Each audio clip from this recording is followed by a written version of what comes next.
Amazing.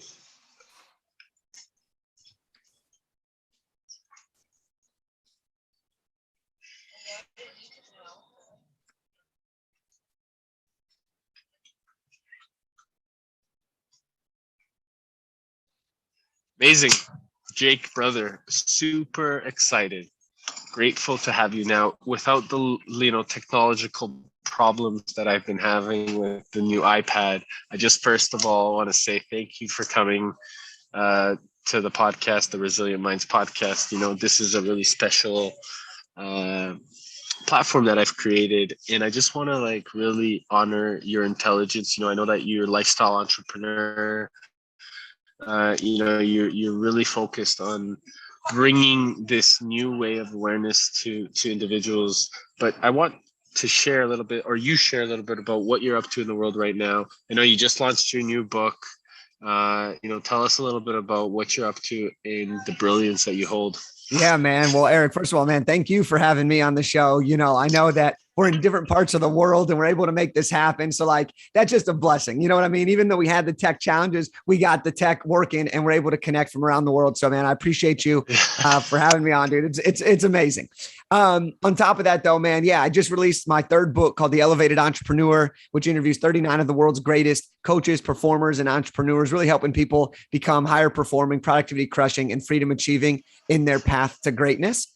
And my main focus really in business is to spread what I call the feeling of elevation. All right. And the feeling of elevation is what I believe is my mission, to help people achieve and elevate themselves to their own definition of success. Okay. And the way I do that is through a coaching program where we help online experts, coaches, really turn their knowledge, skills, and passion into a online business. And then the other way we do that is we help heart-led entrepreneurs, heart-centered entrepreneurs write and launch their first best-selling book in 90 days. So those are the main ways that I'm working with people in business right now and really spreading this feeling of elevation so that we can build the world's consciousness a little bit higher and have a little bit more fun in the pursuit of achievement. I love it, bro. And it sounds like, I've been always thinking about writing a book. So, maybe before you know it, you and me will be discussing a little bit more about how that looks like, because, dude, everybody that I've been talking to is like, Eric, you need to start writing a book about your life. It's like you lived this dream life. So, yeah, to be continued, brother, offline. But, dude, so, the biggest thing that I share is how our experiences, have really contributed to our biggest purpose. For me, I've been traveling the world for the past 4 years, looking outside of myself only to understand that everything that I need is inside of me. In fact, 2 months ago when I arrived in Ibiza here in Spain, I didn't give myself enough credit for all of the work that I've done up until this moment. And in fact, I felt like an imposter. And it was so interesting because it's fascinating how we can do so much in our life. We could fall into this like feeling of unworthiness or this like ebb in our life. And we can almost forget. It's like we have fucking, as humans, amnesia. And I thought to myself and I said, wow, like I'm really not giving myself the credit that I deserve. And I realized that it was because I needed to see all of the shit that I've done up until this moment, and not necessarily shit, like good stuff, you know what I mean? Yeah. My language equals meaning equals emotion, so I need to change that. And it's interesting I can still capture that awareness. But the biggest thing that I've understood and I've identified being here in Ibiza is why I'm doing what I'm doing. So as I've raised my level of awareness and consciousness and understanding, I've been able to attract myself around these really life-changing entrepreneurs, crazy amounts of great community, great people. And my why has gotten stronger because I've allowed myself to also give myself this perception of, hey, what is it that I really need to shift in myself so that I can serve? And the biggest thing that I've identified as a result of that is going deeper inside of yourself and not actually looking for external validation. Because even in any communities or conscious communities or leadership, or as all these leaders, we all have these understandings that, hey, like we really need to be validated by each other. But the truth is the only way that you really get to see your own power is by being the mirror for somebody else, by being in your own power. And so my question to you is to identify your power. What experience was the thriving force that allowed you to understand, hey man, like this is what I need to step into, and I need to do this today because I see a greater vision of what I need to accomplish. I have the flashlight. And as a result of seeing that flashlight and the light ahead, I now am fully going to immerse myself to make that be my big why, my biggest why factor of how I show up in this unique place called Earth. So, I mean, there's a lot to unpack there, man. Like, there's some good stuff, right? And we could take this in a variety of angles, right? So, but to address that point, I think for me, I've always been this go, go, go, ambitious first, goal oriented person, right? And I think that one of the biggest things that I've realized on this journey is that if you're always chasing a thing, a result, a goal, an achievement, you're always going to have something else to chase, and you're never going to be able to be fully present in the moment. And so my mom, for the last 10 years of my life, has always said, live in the moment and enjoy the journey. And for someone like me, who's very goal oriented and ambitious and hustling, go, go, go, it was one of the hardest things to realize, but one of the greatest transformations I could have. Because instead of focusing on, like you said, the external validation of what happens when you achieve, I could focus on the internal validation of being. And it made me realize that we're called human beings, not human doings. And in the process of becoming more of a being, I've been able to do more, right? I've been able to achieve more, and I've been able to enjoy myself more in the process. And I think that from a practical standpoint, the number one way that I've been able to really ground myself in this mentality is by practicing gratitude multiple times a day in different ways. So whether that's pillow gratitude, where once my head hits the pillow, I express 3 things I'm grateful for, whether it's a gratitude walk where I don't go with technology and I completely disconnect, or whether it's even doing what I call one text, one appreciation, where I send a text once a day to somebody, just appreciating them and letting them know how grateful I am that they're in my life. And I think that when you can plant yourself in the present moment, you can enable yourself to open the mind to what's possible in the future. And you can be in the moment to do what comes next. And I think that for me has been a huge experience and a huge transformation that allows me to be more self-aware, more in tune, and also better at what I do and what my purpose is, which is to spread this feeling of elevation to more and more people around the world. I love it. I think that that's really beautifully said, and I think that those 3 moments of gratitude when you hit the pillow is something that I definitely can truly resonate with, because it gives us this opportunity to say, hey, like, I'm so grateful. I don't even know if my eyes are going to open the following day, but I'm so grateful for like what this day has brought to me and how I've shown up and what I get to do moving forward. And as a result of that, all of a sudden we wake up the following morning with like, I'm grateful, right? And I think the biggest thing that I've also learned from that is learning to dream with our eyes open, not just our eyes closed, like understanding that this attunement, these visions that we see when we're sleeping, these dreams that we're having, these belief systems that we're creating while we're sleeping actually can be cultivated when our eyes are open. And when our eyes are open, it's actually even more important to start recognizing that we do live in this beautiful dream world, And so tell me today, as you're spending time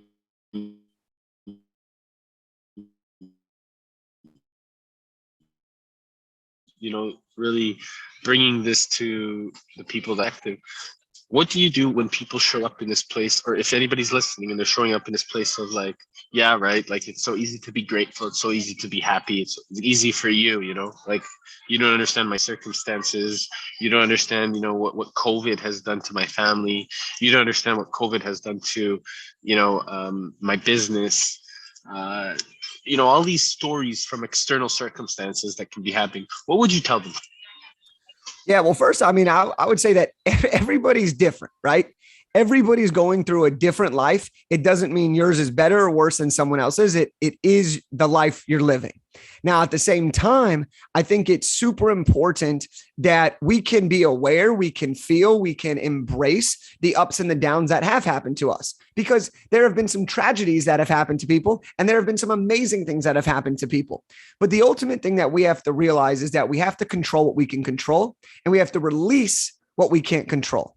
And I think that sometimes in our journeys, we think that we have to control things that we really can't control. For example, there are certain things related to the last 18 months around COVID where we have no control over, but yet we feel that we are still in control of what happens. No, we are in control of how we react and respond to what happens based on the uncontrollables. And so I would say that, no matter what you're going through, whether it's been great, whether it's been tough, whatever your circumstances are, I think it's really important that we say what is in our control and how can we spend every day focusing on those things to advance our life in the direction we want it to go, while also embracing the things that are out of our control and accepting them as part of life, but not allowing them to dictate our future identity. And so a big example of this is when we talk about pursuing something, whether it's business, whether it's relationships, whatever it is in life, whether it's internal reflection, whenever we're pursuing something, we need to focus on, yes, we need to have the outcome and the objective in mind, but we need to release the expectation of the outcome so that we can focus on the actual act of doing, right? The actual act of being in that process. And when you release the expectation of the outcome, and you stop focusing on exactly what it's going to take to get there, and you start letting the world work its magic, you're able to see results in a different way because you've been able to focus on what you can control rather than putting unfair pressure on yourself or the world to bring you something. And instead, you allow it to come to you. And I think that that's a big, big, big opportunity for people, is to release the expectation, focus on the controllables, and be where your feet are so that you can achieve greatness. Bro, when you talk about like the feet hitting the ground, I think the most I resonate with is the most important part is groundedness.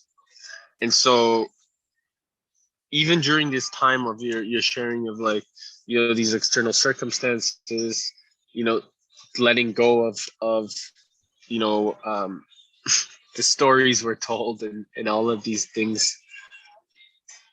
I think for myself, I know that like for the last 18 months, I've been traveling the planet, I've been seeing, COVID and the fear that it's created, the psychological warfare that has been created in the world, really affect so many people, including my own family. And it's beautiful to have this ability to, look back and see the hindsight. And, we always say hindsight is 2020. My belief is that the fear of COVID is killing more people than COVID actually is. You know what I mean? And because ultimately everything is a belief system. And so I'm curious to know a little bit about further going deeper with this, and I hope you don't mind me talking about this really controversial topic, because I think there's a lot of separation that's created around the vaccine, no vaccine, the COVID, no COVID. And to be completely honest with you, I have so much compassion to everything that's happening in the world, around it. I also believe that we have a choice to be fearful or not fearful. And I do believe that, when we look at World War II, right? The Nazis, the first thing they needed to overcome was Germany, right? And it was done through a psychological belief system. The belief system was what really they needed to change, to shift in people. And so, there's these vaccine passports talking about, there's these like, all these things that I'm not even fully 100% aware of, or like what's, because I try to stay away from like the type of new, but my curiosity is this, bro. do you believe that our belief systems and the way that we look at ourselves, the relationship with our creator, the relationship that we really have, is ultimately the way that impacts our whole entire life around the planet? Because I know that, actually, I'm just going to stop there because I can keep going. No, man, this is some good stuff, right? And I think, I think that when you look at everything that's been going on, there's so many different viewpoints on what is, what should be, what's happening, where we want to take this. But I think when you look at it, the thing that I'm noticing most, and sorry, and it's being so much like separation rather than creating like, hey, like, I'm curious to know your thoughts. Like, let's talk about this and still be in rapport, but we can disagree. Yes. And I think that this is where is the bigger challenge when it comes to all of this is it's becoming, are you vaxxed? Are you not vaxxed? It's right or wrong. It's not, hey, I respect your opinion, but I don't agree, right? It's becoming a separating tool, a divisive tool, you're putting people in almost their own prisons, right? Because you're forcing people to take a side because of the way the media has portrayed certain things. Now, it doesn't matter to me right now if you believe one thing or another, because I'm going to listen to you. But I think what it's happened is it's become so polarizing for people to say it's this way or you're wrong. It's not, it's this way. And here's why I think this. Are you open to having a dialogue on this? Because I think that as we continue to evolve as a society with technology, we're becoming so separated from real conversation. And I think that it's so difficult. And there are some great leaders that have had some great conversations about it, regardless of their beliefs on mask or no mask, vax or no vax, passport or no passport. And I think ultimately what's happening is it's causing people to choose sides rather than coming together. And in a time where there is a global pandemic, I believe that people should come together to lift each other up and to have honest and important dialogue. Because I think that disagreeing is a valuable part of communication. Okay. And I believe that if we avoid having the true and honest conversations with each other, even if we disagree on the opinion, then we're doing ourselves a disservice to move forward as a collective unit. And so when it comes to all of this stuff, I really hope that as we move forward, regardless of what you believe, you can have a conversation with somebody so that we can move forward and understand each other to a point that allows us to validate each other's opinions, whether or not we agree with that opinion. Because what I don't want to see is people continuing to separate further and further and further and create their own packs. What I do want to see is people come together and be able to find a way to continue to move forward, because there are so many more effects to COVID than just what the science reports.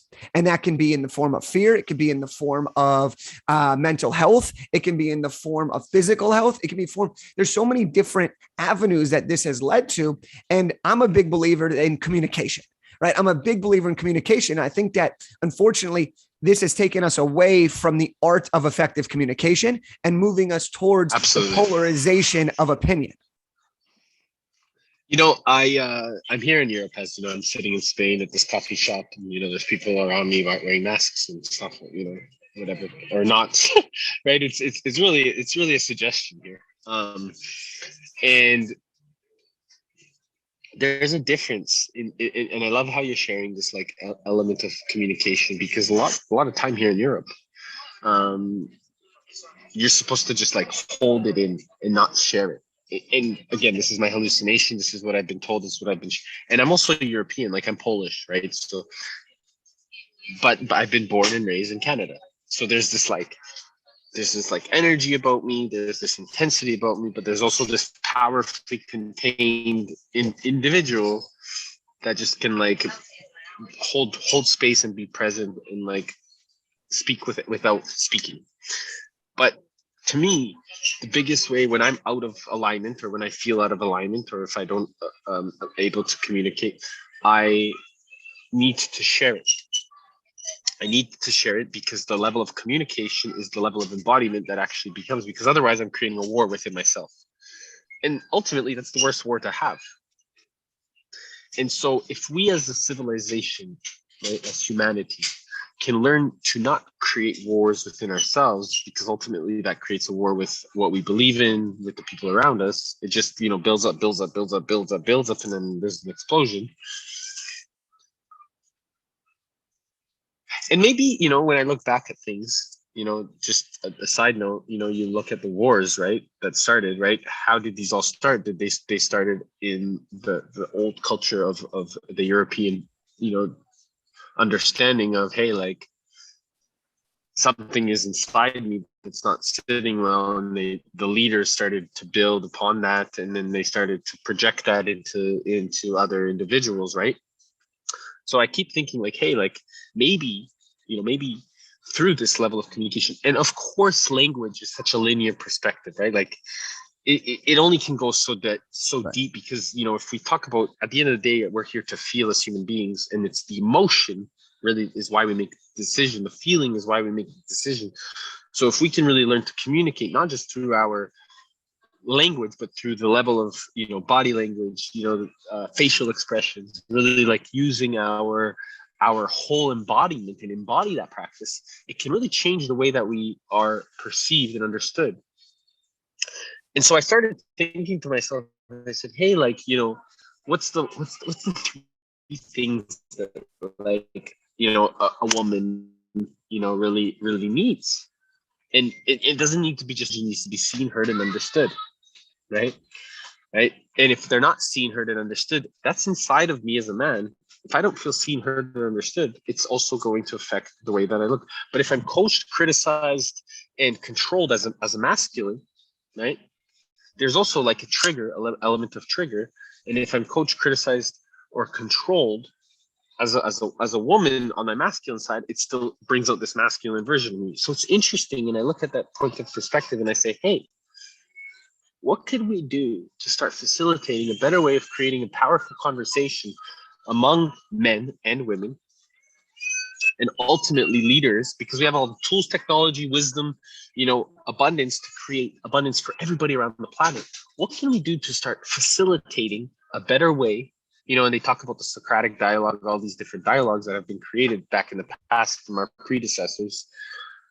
How can we really start to understand that we are here to create creative solutions for each other, for ourselves, for our families, and ultimately for our planet? And what does it take to actually get people out of their fucking minds and back into this consciousness of our heart, so that we can serve from this place?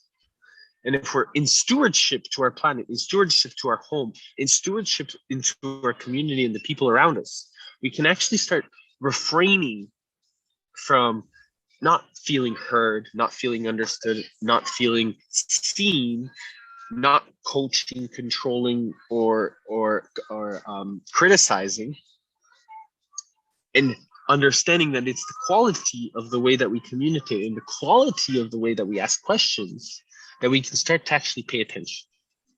Yeah. And so to me, this has been the biggest misunderstanding that I feel that I believe that has happened in Europe, and maybe one that, like, is happening all over the world now, with the ways of really speaking about these really powerful issues, because people are uncomfortable and they're scared to ask these questions, which is why I always like asking them, because I'm going to learn from what you have to say, and whoever's listening is going to learn from what we have to say, and you're going to learn from what I have to say, and we learn together as one, because I don't know anything. For sure. Yeah. And I think it's so cool, that we can travel the world as a species and see the different cultural elements of what makes Earth, right? And we get to see all these different people and all these different cultures and all these different practices, and they're all different, right? But at the end of the day, there is one commonality between every single person. We all have the same basic desires as human beings: to be loved, to be heard, to be complimented, to be seen, to feel that we valued, and to feel that we belong. And so the question becomes, are we scared of voicing our opinion in two sides? One, because we'll be seen as less than if we're willing to share emotion in a cultural area that does not tend to do that.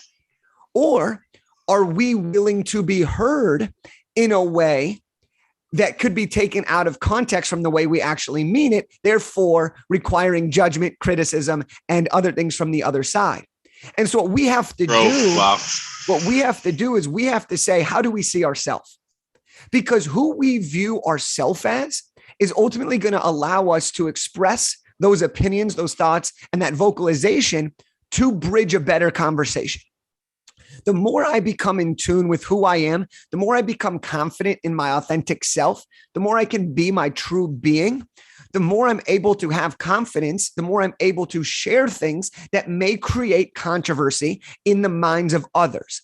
But the beautiful thing is this, that controversy, I do not take defense to it in the sense that when I create controversy, when I say something that someone may disagree with, I do not allow that disagreement to be a reflection of my identity or my worthiness, because I believe in who I am and I'm confident that who I am is great and I can always become better. So I think that when we talk about this conversation, it's awesome that we have people from all over the world with different beliefs and different things. It's the greatest thing. But I also truly believe that we need to be able to look inwards to be able to express outwards.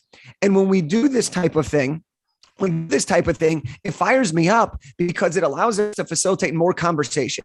And we need more people, whatever your beliefs are, we need more people that express their opinion, but do it in a way where they're open to a conversation.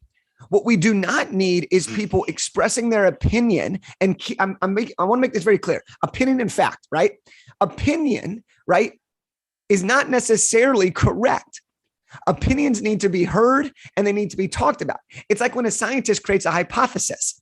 Hypothesis does not mean it's factual. It's based on what they believe and everything they've learned up to that point that gives them the decision to put that out there. However, only until it's tested, conversed, criticized, looked at, experimented on, does it become an actual process or a theory or become something that's actually real. And so what I would say to us as people is we have to understand that no matter where we come from, no matter what our beliefs are, we are still human beings. And at the end of the day, we have to learn to become okay with who we are so that then we can create and facilitate real and honest conversation with people around us, whether or not they agree with everything we say. We don't need sheep. We don't need people that follow everything we do. What we need to do is educate people to create their own and informed opinion so that they can be proud of where they stand, so that we can have better dialogue in between. And hopefully that will start to bridge the gap and have a mutual respect even amongst disagreement. Dynamite, brother. I love it. And I think that is literally our duty, like I feel in so alignment, as we've been talking about this. I mean, what we're doing here, I'm certain this conversation is going to raise different triggers or awarenesses or understandings to anybody that's listening, because it's important. And by the way, if you're listening and you're triggered, or if you're listening and you're empowered, or if you're listening and you're motivated, like all of these things are perfect. And ask yourself, where is this coming from? What's inside of me right now that is needing to be triggered positively or negatively, and where does that go deeper?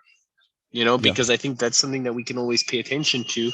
And where do these patterns show up elsewhere in your life, right? Because just because we're talking about this topic specifically, it doesn't mean that it's the only place that it triggers you. It means that it can actually affect other areas of your life as well. Would you agree, brother? Yeah. And look, I can guarantee 100% that there's been something on this conversation where we probably have a different belief on, right? And maybe we're in complete alignment in terms of how we understand it, but I'm sure there's probably been something that one of us is not in agreement with or doesn't believe at the same level with conviction, right? But that's what makes this so great, is when you have these conversations, it allows people to create a sense of emotion. Okay, let's go back to this emotional thing. As human beings, we're emotional creatures. Whenever somebody says something or talks about something and it creates an emotion within another person, that person has to be able to do the processing of what that emotion means to go deeper into understanding how that is going to affect them in the short term and in the long term, because our beliefs becomes our thoughts becomes our actions become our results become our lifestyle, right? And so it all comes back to this understanding that it all begins with, what did someone say that triggers you? What did someone say that excites you? Why did this happen? What does that mean for us? And how are we going to use that to advance our own learning within ourselves to become the person that we as human beings always want to become, which is more greater, more loving, more of whoever you have inside your internal compass. The internal compass. Tell me more. How do you see this relationship with yourself affecting? How has it maybe affected your evolution?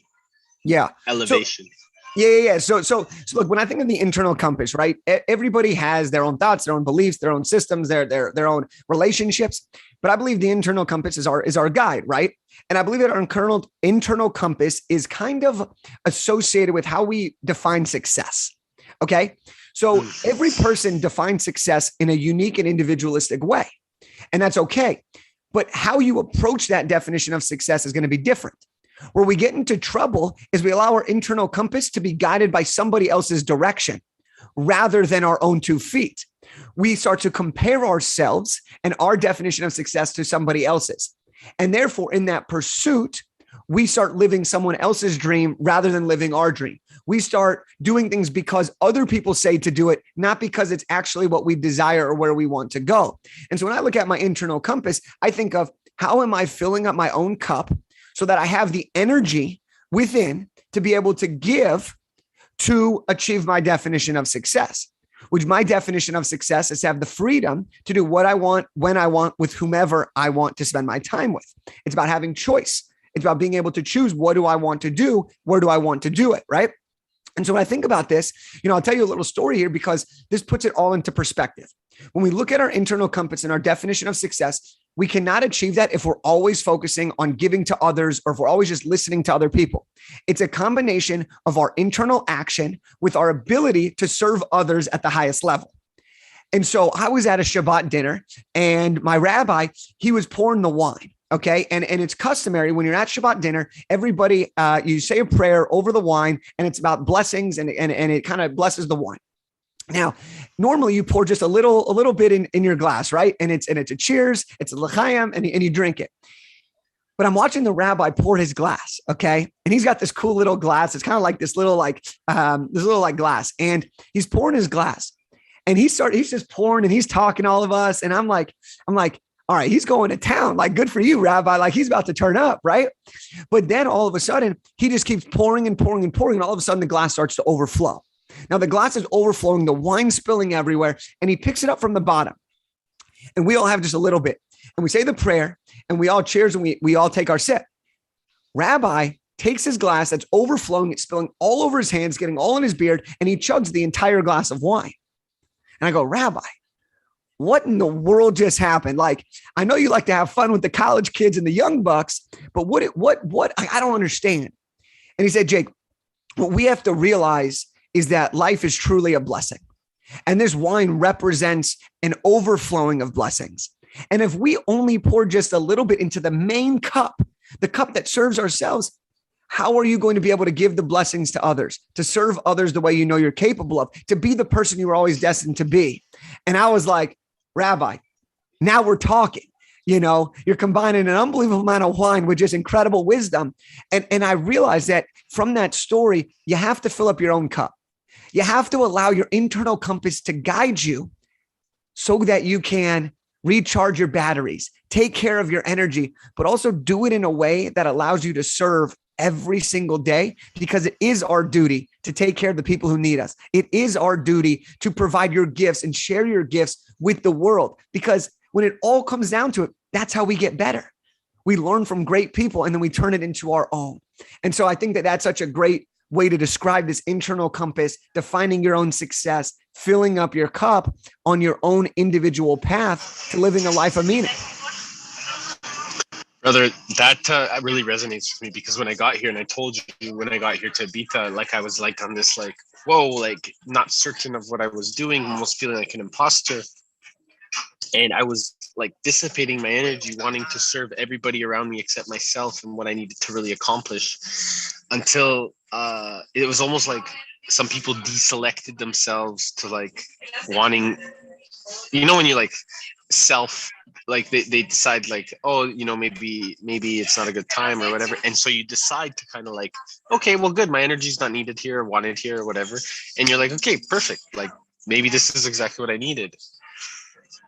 And brother, I learned so much about myself these past 2 months as a result of allowing myself to come back to my center, align, and allowing to then just focus on the things that I know needed to be. And then as a result, everything is coming to me now.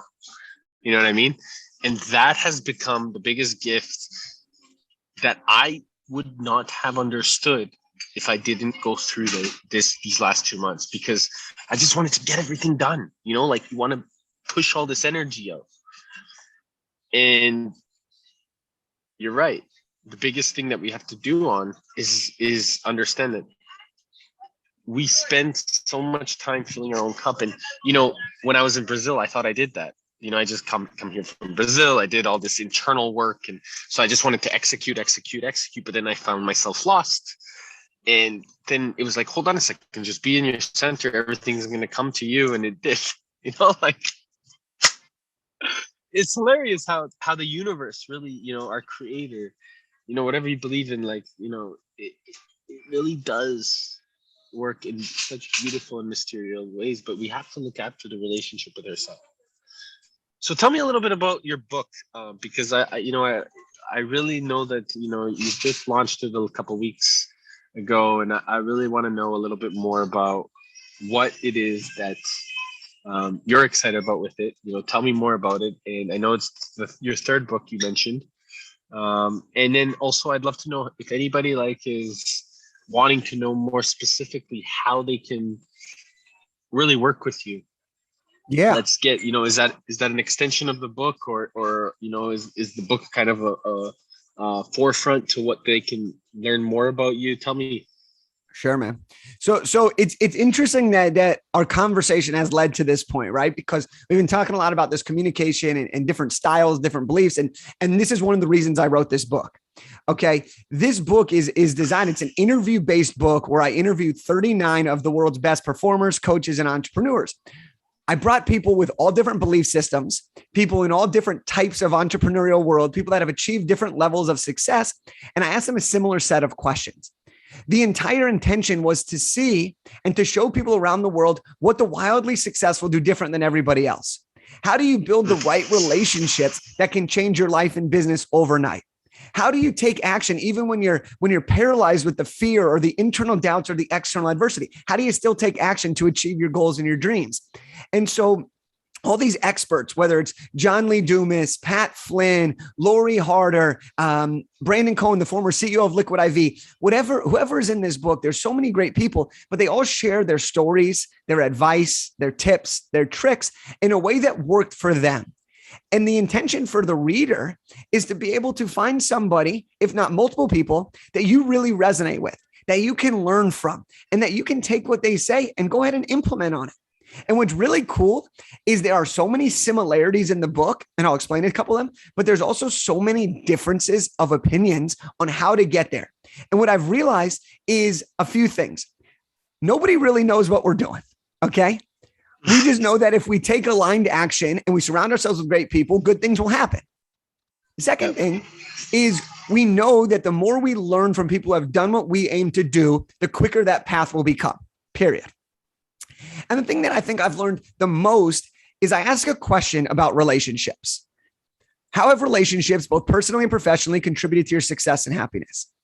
And almost every single person within the first sentence says they are everything. And it goes to show us that in this world, we cannot do it alone. We need to have people around us. We need to have people that lift us up, because at the end of the day, whatever you do in your life, we're in the business of people.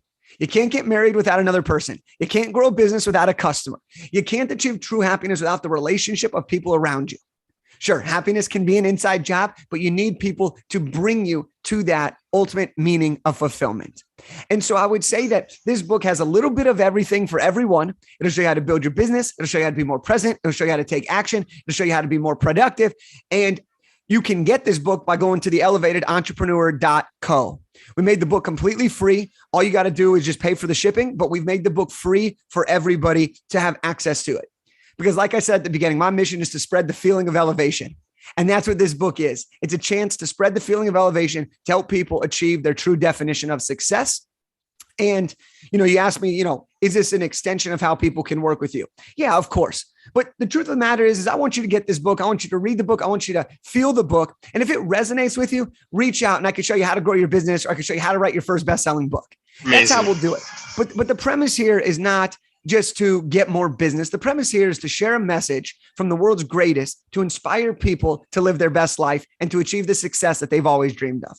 And so that's what this book is really all about. It's got great tips and tricks. 39 different people share their experiences, their stories. There's so many incredible lessons to learn. The feedback has been absolutely remarkable. I'm incredibly proud of the work that we've put together. And I'm just so excited for everyone who's listening to be able to get their hands on it and elevate themselves. I love it, brother. You said we. Tell me, we meaning you and like who includes the we? I'm just curious.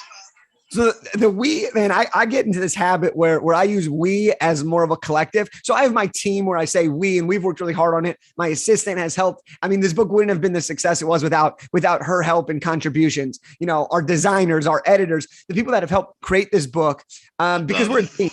But as a unit, like when I say we, I kind of view us all as this team. I don't call us like a group. I call us a team. And I think that when a group of people come together that stand up for something bigger than themselves, you become part of a greater mission. And so it is we. We is the collective. We is everybody who is trying to achieve something more. We is everyone who's going to pick up this book. We is the universe saying it's time to shine. You know what I'm saying? So I kind of use we in that sense, both literally and figuratively. But I do believe that it's just bigger than me, and it's not just my book, it's our book. And I just happen to be the vessel to writing it and to releasing it.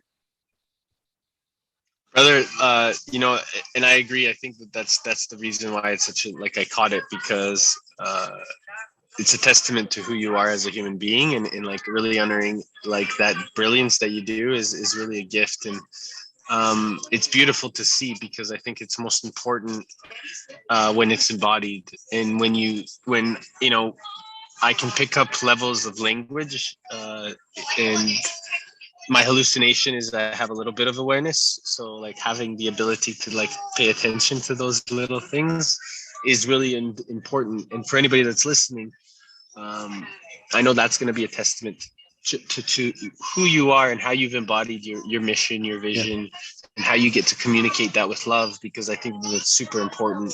So bless your heart, brother. And I really appreciate you for any insight, all this insight, any of this information, because, there's so much that I get to learn from you as I sit here and spend time with you.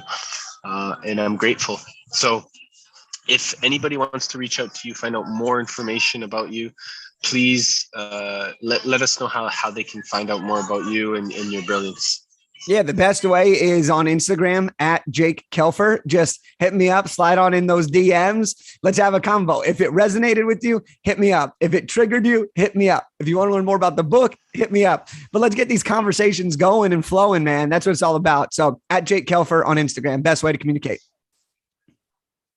Beautiful, brother. And last question. If you had 3 days left to live, what would you do? Tell my family I love them.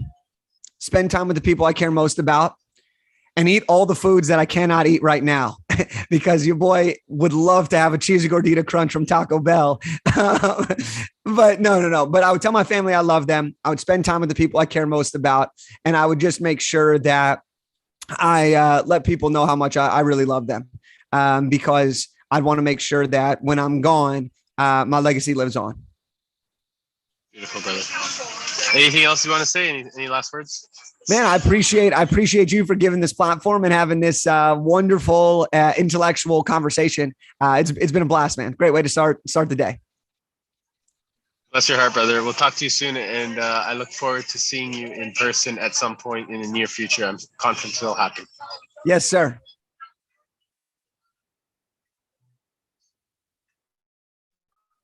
Beautiful, brother. Thank you. I appreciate you kindly. This was really powerful. A lot of great wisdom unfold.